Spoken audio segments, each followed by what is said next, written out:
Sa pagpapatuloy ng sigabo, nagkaroon ng gulo sa ginintoang lupa dahil nga gusto ng pamilya ni Sam na ma-demolish ang mga residente doon. Pero hindi pa rin papayag mga tao dahil nga naniniwala sila na sa kanila ang lupang tinitirahan nila. Malaking gulo talaga ang nangyari dahilan na nagkasugat-sugat ang ama ni Sam, gayon din naman ang ina niya na nandidiri sa kanyang sarili dahil sa mga putik. Tumawag si Sam sa kanyang pamilya para kumustahin ang update nito pero hindi niya makontak kaya wala siyang choice na puntahan sa kanilang bahay. Sa kabilang banda naman ay galit na galit ang ama ni Sam sa mga residente sa ginintoang lupa at hindi siya papayag na hindi ito mapaalis niya.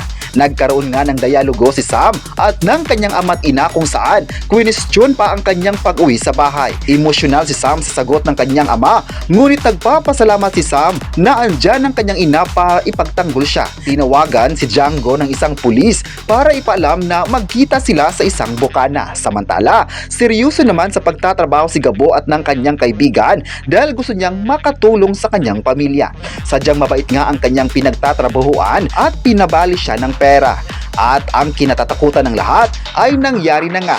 Nilusob ng pulis ang ginintoang lupa para i-demolish, ngunit ang residente ay matigas pa rin. Ngayong Lunes, ang aabangan ng lahat ay pasabog sa prime time na baril nga ni Django ang ama ni Gabo at idinala sa ospital Kritikal ang kondisyon ng kanyang ama at kailangan niyang humanap ng ibang pagkakitaan sa mga kanyang grupo. Makakasama niya ito sa bagong misyon. Papasok sila sa kahit anong trabaho hanggat nakilala niya si Tatang. Si Tatang ang kasama niya sa selda noon nung nakulong pa ito.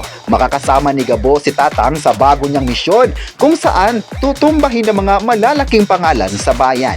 Sa isang pagkakataon, magkakasalubong nga si Sam at Gabo at muling manunumbalik ang ilang unang pagtatagpo.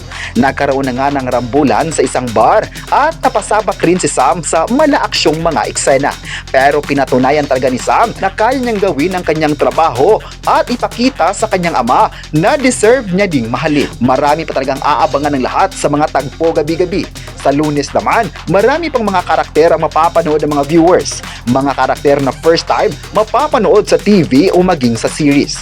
Kaya wag bibitaw sa mga pasabog pa ni Coco Martin sa lahat.